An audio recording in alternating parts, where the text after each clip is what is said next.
I'm a data geek. I like to understand things so that I can feel more confident in my decisions. Too much analysis can be the death of dreams because in the pursuit of perfect knowledge, we delay taking action. In this episode of the Land.MBA Podcast, we're going to talk about the role of analysis in the land investing business and knowing when you cross the line into analysis paralysis.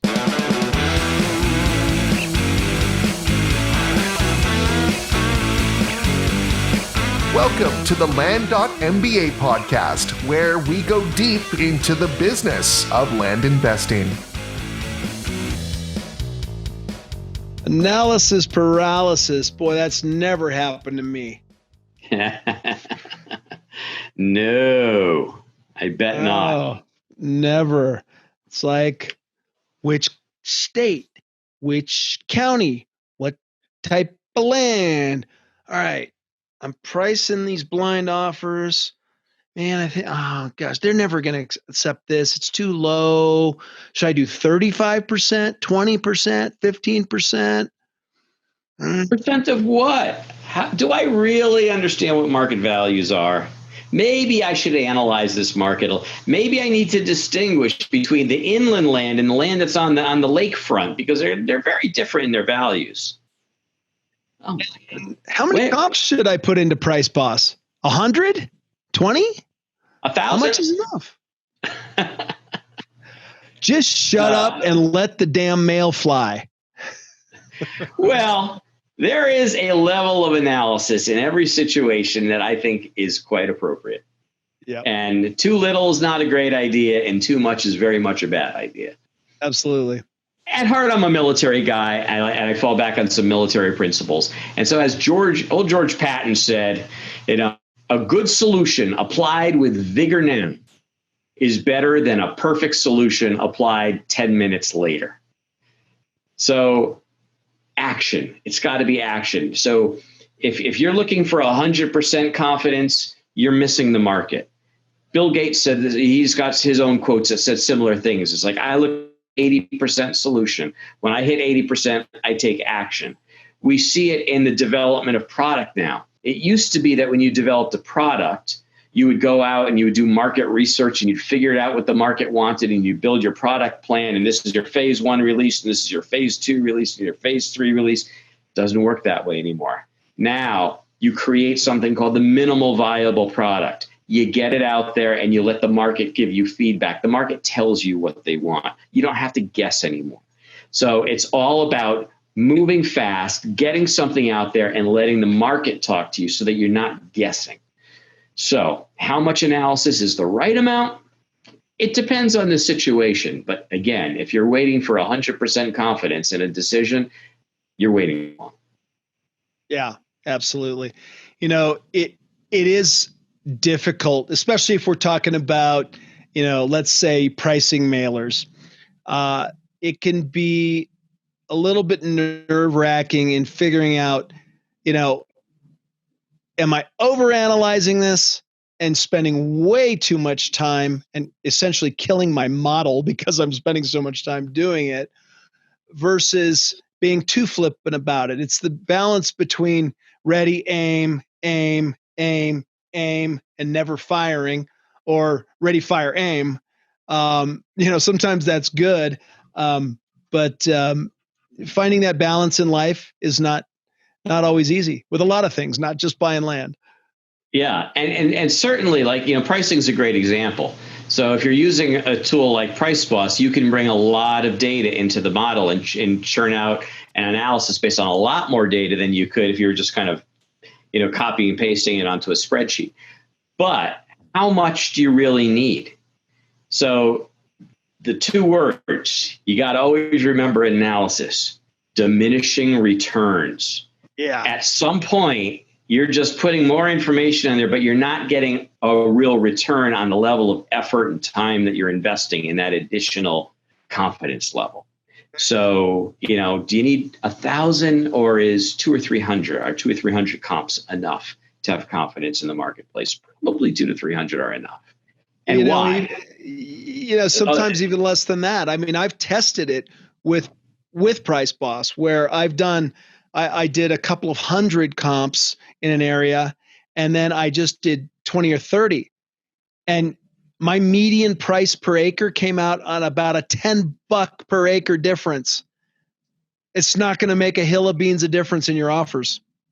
Well, you need enough, because I mean the whole idea of Price Boss is that you're going to price more granularly than at the county level. Yes. You're either going to price on a subdivision level or some geographic unit smaller than the county.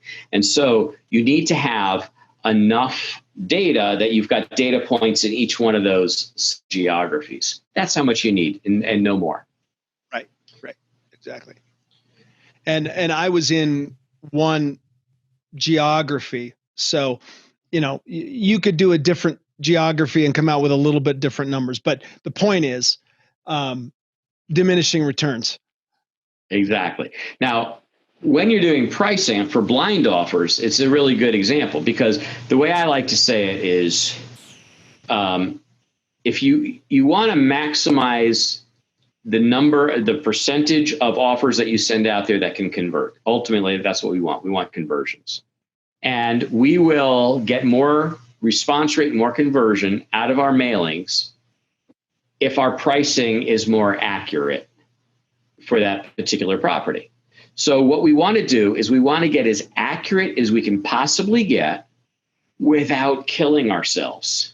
Exactly. Because most of those offers aren't going to convert. So, we can always refine it when we get into the due diligence process. So something like Price Boss is designed to give you a lot more fidelity in the pricing and a lot more accuracy in the pricing, but it's not designed to cause you to invest a whole lot more time, because that would not make sense.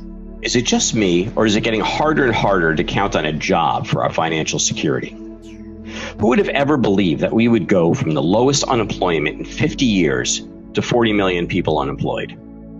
Whether you have a great job and want to create a second income, or you're recently unemployed, you need to check out Land.MBA, your one-stop shop for land investors. Investing in vacant land is a proven business model that can help you build a reliable and scalable second income. Imagine a business where you love what you do. There's no limit on how much money you can make. You can operate your business from anywhere in the world with an internet connection. And best of all, you can never be fired or downsized. If this sounds good to you, Land.MBA provides everything you need to get your business up and running and delivering income quickly. You get education, an end-to-end video course and optional coaching to help you get started faster and turn your energy into income. You get tools so you can automate and outsource the busy work and stay super organized. You get access to a thriving community of like-minded investors, which is a powerful way to share best practices and develop potential partnerships for growing your business. And finally, you get access to deal financing, so you never have to pass on a great investment opportunity due to limited funds. Our team has over a decade of real estate investing experience and has the knowledge and experience you need to help navigate any investing scenario. And with Land.MBA, we hold nothing back. Because there are no upsells, you get access to all of our combined knowledge right out of the gate. So don't wait to provide your family with financial freedom. Sign up today for Land.MBA's Soup to Nuts Land Investing video course. Just go to courses.land.mba and use coupon code FREEDOM to get 25% off. That's courses.land.mba and coupon code FREEDOM. And let us help you say goodbye to your JOB and hello to financial freedom. What are some other areas that you see our customers and our friends in the business over analyzing things? You see a lot of this on Facebook with certain questions that people ask, but what's something that comes at the top of your mind, Howard? I think people, areas. Well, let's just look at what steps of the business require analysis. So it takes analysis to select counties. It takes analysis to price your offers. You are analyzing each individual opportunity as it presents itself. Yep. You very well maybe collecting data around your marketing efforts and analyzing it so you can understand what channels are working, what channels are not working, what messaging is working, what messaging is not working, things like that. And then obviously through to your conversions, which then you can relate back to your marketing to say, okay, which channels are converting, or as well as, which counties are converting. So those are all potential areas. And the big three, I think, are county selection, pricing, and analyzing individual properties. But I've seen people really, there's a fourth one, and that's just general business analysis. I've seen people really get hung up on the taxes and on insurance, and should I get insurance? And they're using all of these all of these areas as a potential fear in order to not act. It'll all work out. We'll figure it out. The taxes will get figured out. Insurance, you know what? Good idea to have insurance. Figure it out, but don't let it stop you from doing deals. Do the deals. Just otherwise you don't need any policy. insurance. Just buy an umbrella policy. Buy an umbrella policy. And you're covered. But something like, I think a good area to discuss, though, is this county selection, because to me, county selection is the first and probably most important strategic question in the business. Yeah, and sure. And it takes a fair amount of research and analysis to how do I shrink down from 3,100 plus counties down to 1, 2, or 3 counties that I want to invest in. Yeah, for sure. And the key is that there's over 3,000 counties and you're never going to do it. So you got to do it you got to select a state and then select counties within the state. And, I think there's a lot of methodologies for doing this. We certainly have ours. I think it's a very refined methodology that's been proven. And will help you narrow that list down tremendously. But and then that whole methodology, though, when you execute the methodology, it's based upon your strategy, because 5 people can use the same methodology and come out with very different results based upon what their strategy is, what they're trying to get out of the business, what they're bringing to the business, what kind of properties they should be pursuing, et cetera. But you've got to collect in order to go through any methodology and analytical methodology. One, you have to understand the methodology. And the second thing is you have to do data collection. So you've got to collect all this data and then process it in order to be able for it to give you some answers. Just give an example. So if I'm looking at 3 different counties, what are the metrics that I might be looking at? I've got to collect data. Okay. What's the level of vacant land market activity in those 3 counties? Which one's high, which one's low? Why is it low? What kind of properties are moving? Is it all properties moving, or is it just the higher end properties are moving, or just the lower end properties that are moving? That has a huge, indicator to me as to whether I want to go into it based upon my strategy. Right. And I think where you can get into paralysis in that, let's say you're looking for stuff that large acreage, 20 plus, that's selling for 1,000 to 2,000 an acre. And you hit a county where everything else looks good, but it's $2,000 to $3,000 an acre. Well, God, should I really spend a lot of time struggling over that? Or should I just understand that it's $2,000 to $3,000 an acre? So I know I need to up my offers. Okay, let's just go with it. Jump out of the plane and grow wings on the way down. Don't get too hung up because one of your metrics isn't perfect. That's right. And, there's a way to protect yourself from mistakes, and that is test everything. So the way I generally do things is I'm always testing new counties. So I'll use my methodology to create a list of counties that I think are interesting. And I'm always testing new counties. So I break counties down into 2 buckets. There are test counties and there are known good counties. My known good counties, I'm just putting through the machine and I'm mailing and mailing and mailing and mailing. And I typically mail using standard rate mail because it's a lot cheaper. and I'm mailing every day. So I don't really care if it takes 2 weeks to get there, because I know there's my test counties. I take a limited set of data, limited number of records, and I just plow through them. And I send them all first class because I want them to land fast, because I want to get feedback quickly so I can make a determination on whether I think the county works or not. But I'm not going to go buy 3, 5, 10,000 records for a county until I know it works. So I start out with this limited set. I do a limited test. And if it doesn't work, it goes in the trash heap. If it doesn't work, then I move it over into my known good counties and just put it into the machine. And it just goes like everything else. And that way I'm really limiting my risk. Absolutely. And really, what is the risk on that? The risk is that, occasionally you're going to spend some money on mail and get skunked. It happens, and you just have to keep applying the process and doing it. And then the next mailer, you could hit some home runs. You just have to keep putting one foot in front of the other, and without getting paralyzed by analysis, and just, keep after it and keep refining, keep iterating, and keep doing it. And every now and then you're going to get skunked, because guess what? If you offer way too high on something, and somebody's chomping at the bit to accept your offer, well, you don't have to buy it. You can either walk it back or just pass. So you're fine. Get out there and send your mail. Here's another thing that I did when I first started in the business. It was a little bit uncomfortable for me because it's not my normal way of thinking. I really like to understand how things work. I'm a process guy. And so I want to understand, okay, I'm going to start the process. I'm going to do mailing, and I want to kind of think through the whole life cycle of a deal all the way to the end, all the way to the sale, and possibly onto the default.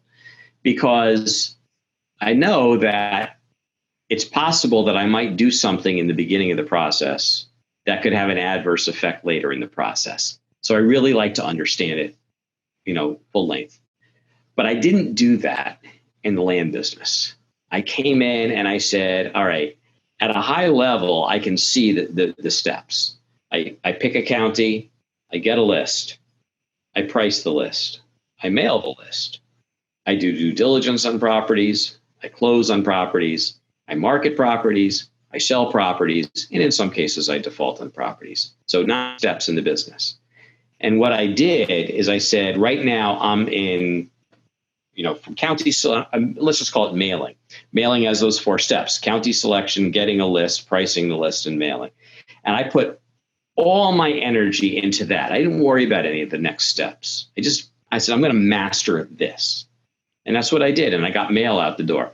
And I got to say, until you get mail out the door, you're not really in the business, right? You're kind of talking about being in the business, but you're not really in the business because, you're not out there. I need to set up an LLC, and I need to get a website, and I need to but the moment you're putting mail out there with your name on it, or your company's name on it, and people are calling you with expectations, thinking you're going to be you're a business, well, now you have to step up to the plate. Now it gets real fast. Yep. And so now the call comes in, and now I'm thinking, all right, what do I do on this call, right? So, all right, mailing good. I got that covered. Now everything's in my. How am I going to handle these calls coming in? How do I deal with that? What's my goal? What's my backup goal? How do I talk to people? How do I be persuasive? What happens if they're really angry? How do I manage my emotions? All those kinds of things. And then, boom, into due diligence. If they want to sell me the property and I want to buy it, boom, it goes in their due diligence. So now, all right, all of my energy is going into due diligence, and I'm not thinking about closing. I'm not thinking about marketing and sales. I have no clue what I'm going to be doing there. The deal is telling me what I need to focus my energy on, and I let that be my guide. And I just did that, and somehow in that process, I got through it, and it allowed me enough focus to be good at something. Whereas if I tried to understand the whole business, A, I probably would have never mailed. And 2, I would really have never gotten good at anything because I was trying to do everything instead of just being focused. Hey folks, my name is David Van Steenkist and I've been a real estate investor for over 10 years.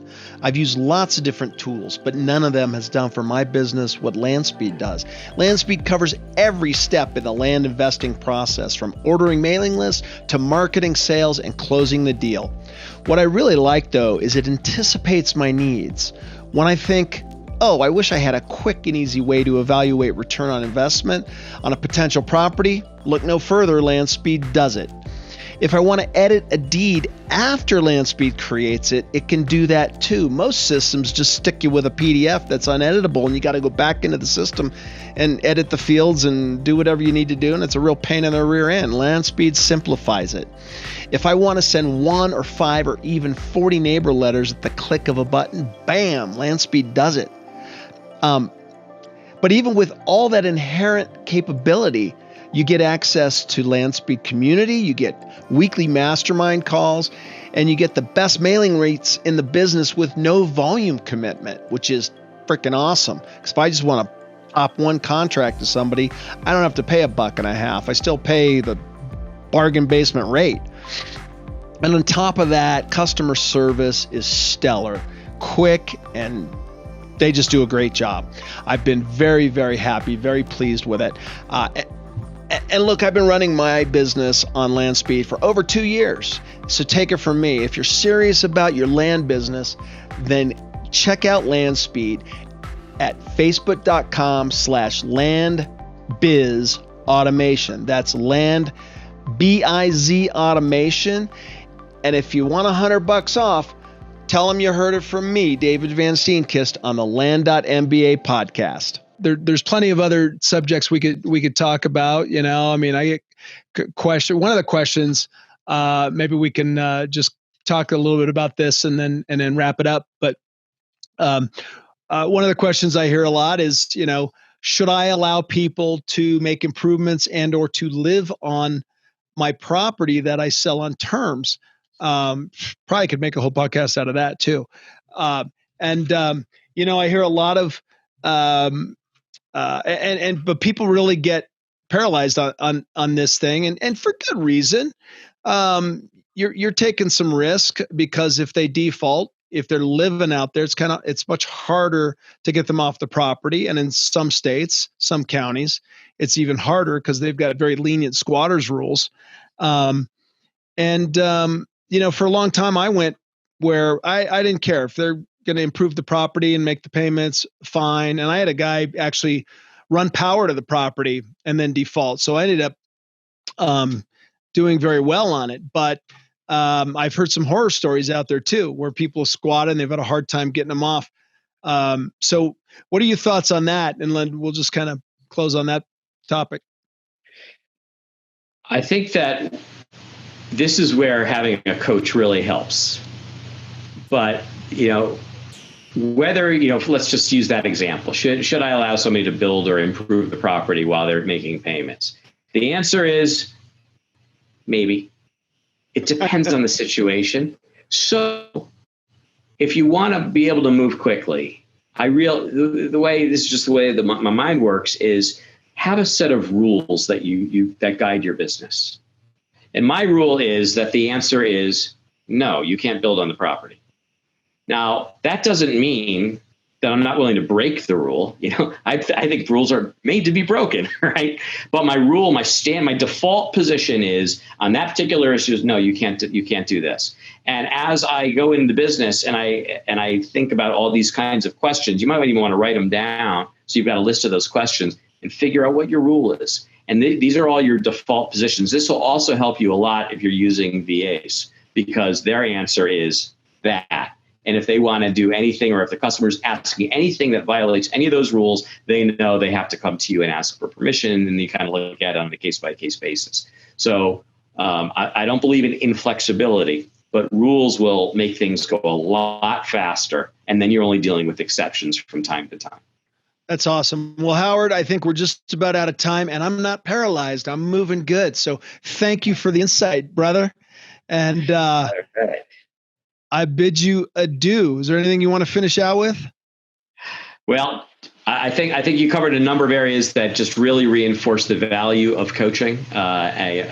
People who have been there, done that, and can help you work through some of these decisions. Learning the process, shouldn't be that hard. That's not where the real value comes in. The real value comes in with saying, okay, here's this situation, and these kinds of, and learning the judgment to say, okay, is this where I should apply the rule, or is this where I should say, maybe I should break the rule? Those are the kind of questions that I think, in the conversations, I think they're really valuable. So if you are interested in any coaching, please go to Land.MBA.